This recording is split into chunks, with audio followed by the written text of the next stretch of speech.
Right plan ಮಾಡ್ಕೊಳ್ಳಿ. Okay, so ಇಲ್ಲಿ ಇನ್ನೂ ಕ್ಯಾಂಡಲ್ ಕ್ಲೋಸಿಂಗ್ ಆಗಿಲ್ಲ, ಸೆಲ್ ಕ್ಲೋಸಿಂಗ್ ಆಗಬೇಕು. 1 2 3 4 5 6 7 ಕ್ಯಾಂಡಲ್ ಕಂಪ್ಲೀಟ್ ಆಗಿದೆ. ಸೊ ಅಲ್ಲಿಗೆ ಇದೊಂದು ಅರ್ಲಿ ಎಂಟ್ರಿ ಜೊತೆಗೆ ಒಂದು ಪ್ರಾಪರ್ ಅಲೈನ್ಮೆಂಟ್ ಆಗ್ತಾ ಇದೆ trade as per our tool. So fit ಮಾಡ್ತು ಅಂತಂದ್ರೆ ಒಂದು ಒಳ್ಳೆ ಅಪರ್ಚುನಿಟಿ ಕ್ರಿಯೇಟ್ ಆಗ್ಬೋದು.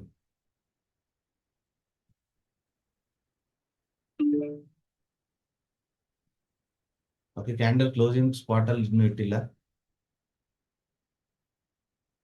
Done, candle closed, put side ಅಲ್ಲಿ ಎಂಟ್ರಿ ಪ್ಲಾನ್ ಮಾಡ್ಕೊಳ್ಳಿ. Okay, so candle close put side ಅಲ್ಲಿ ಎಂಟ್ರಿ ಆಗ್ತಾ ಇದೆ ಫ್ಯೂಚರ್ ಚಾರ್ಟ್ ಪ್ರಕಾರ. ಸ್ಪಾಟ್ ಅಲ್ಲಿ 1 2 3 4 5 6 7 8th ಕ್ಯಾಂಡಲ್ ಇದೆ. So perfectly as per tool ಆಗ್ತಾ ಇದೆ ಟ್ರೇಡ್. ಓಕೆ, ಪರ್ಫೆಕ್ಟ್ ಇದೆ, go for it. Okay, go for it. So it's going fantastic. So ಅಲ್ಲಿಗೆ ಸೊ ಈ ಟ್ರೇಡ್ ಅನ್ನ ಯಾರು ಹೋಲ್ಡ್ ಮಾಡ್ತಾ ಇದ್ದೀರಾ, ಸ್ಟಿಲ್ ಅಷ್ಟೇ ಕಾನ್ಫಿಡೆನ್ಸ್ ಇಂದ.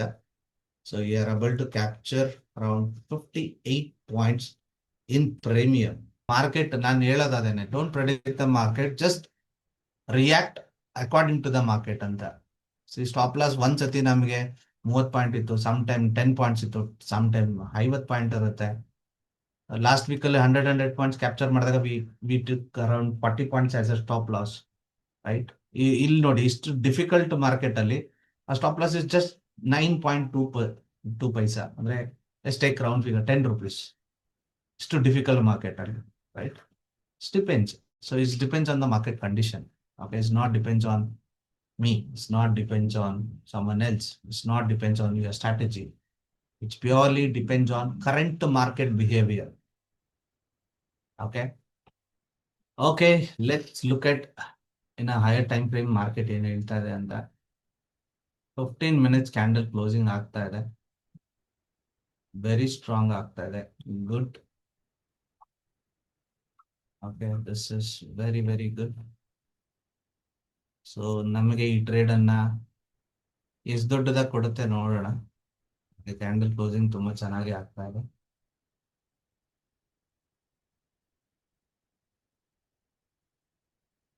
We need a sharper closing candle. Very nice. 15 minutes candle closing ತುಂಬಾ ಚೆನ್ನಾಗಿ ಆಗಿದೆ. Okay.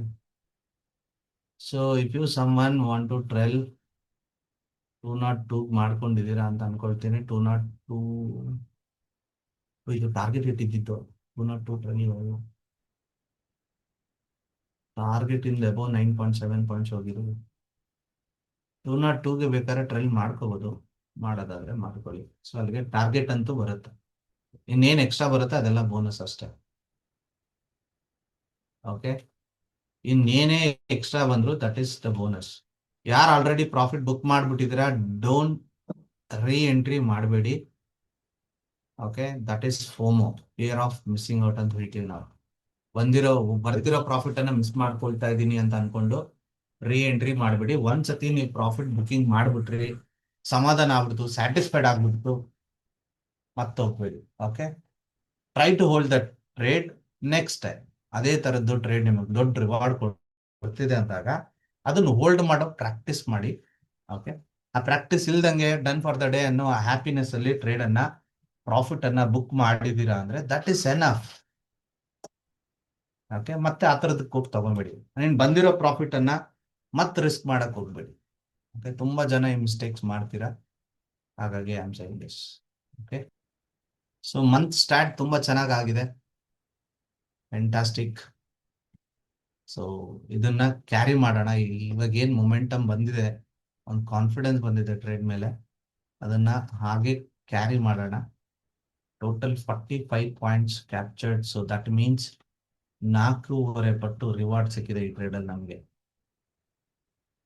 Okay, just 10 points risk ಅಲ್ಲಿ 45 ಪಾಯಿಂಟ್ಸ್ ರಿವಾರ್ಡ್ ಕೊಟ್ಟಿದೆ market. Thankful for the market. Gratitude ಇರಲಿ ಮಾರ್ಕೆಟ್ಗೆ, ದುಡ್ಡು ಕೊಟ್ಟಿದ್ದಕ್ಕೆ ಥ್ಯಾಂಕ್ಸ್ ಹೇಳಿ ಮಾರ್ಕೆಟ್ಗೆ. ವೈ? ಬಿಕಾಸ್ ಇದು ಯಾರೋ ಒಬ್ಬ ಟ್ರೇಡರ್ದು ಮಿಸ್ಟೇಕ್ ದುಡ್ಡು. ಕರೆಕ್ಟ್, ಯಾರೋ ಒಬ್ರು ಟ್ರೇಡರ್ ನಮ್ ತರ ಡಿಸಿಪ್ಲಿನ್ಡ್ ಅಲ್ದೆ, ಮೇ ಬಿ ನಿಮ್ಮ ಪ್ರೀವಿಯಸ್ ಟ್ರೇಡಿಂಗ್ ದಿವಸಗಳನ್ನ ನೆನಪಿಸ್ಕೊಳ್ಳಿ. ಈ ತರದ ಜಾಗದಲ್ಲಿ ನಿಮ್ ಎಮೋಷನ್ ಹೆಂಗಿರ್ತಿತ್ತು, ಎಷ್ಟು ಬೈಕೋತಾ ಇದ್ರಿ, ಎಷ್ಟು ಬೇಜಾರಾಗ್ತಾ ಇದ್ರಿ, ಎಷ್ಟು ಫ್ರಸ್ಟ್ರೇಟ್ ಆಗ್ತಿದ್ರಿ. ಆ ತರ ಈ ದುಡ್ಡನ್ನ ಬಿಟ್ಟವರು ಯಾರೋ ಯಾವ್ದೋ ಕಾರಣಕ್ಕಾಗಿ ಅಷ್ಟೇ ಫ್ರಸ್ಟ್ರೇಷನ್ ಇವಾಗ ಆಗ್ತಿರ್ತಾರೆ. ಓಕೆ, ಎಷ್ಟು ಖುಷಿ ಇರುತ್ತೋ ಅಷ್ಟೇ ಸಾಧ್ಯ ಆದಷ್ಟು ಗ್ರೇಟ್ಫುಲ್ ಆಗಿರಿ ಮಾರ್ಕೆಟ್ಗೆ. Okay, so this is good environment create ಆಗ್ಬೇಕಿದ್ರಿಂದ. ಸೊ ನಾವು ಲಾಸಸ್ ಮಾಡಿದಾಗ್ಲೂ ನ್ಯೂಟ್ರಲ್ ಆಗಿರೋದನ್ನ ಕಲಿಬೇಕು, ಅಂಡ್ ಪ್ರಾಫಿಟ್ ಮಾಡಿದಾಗ್ಲೂ ನ್ಯೂಟ್ರಲ್ ಆಗಿರೋದನ್ನ ಕಲ್ತ್ಕೋಬೇಕು. ಓಕೆ, ಸೊ ಇವತ್ತು ನಮಗೆ ಪ್ರಾಫಿಟ್ ಆಗ್ತಿದೆ ಅಂತ ಹೇಳಿ ಓವರ್ ಗ್ರೀಡು ಆಗ್ಬಾರ್ದು, ಓವರ್ ಎಕ್ಸೈಟ್ಮೆಂಟು ಆಗ್ಬಾರ್ದು. Try to be neutral.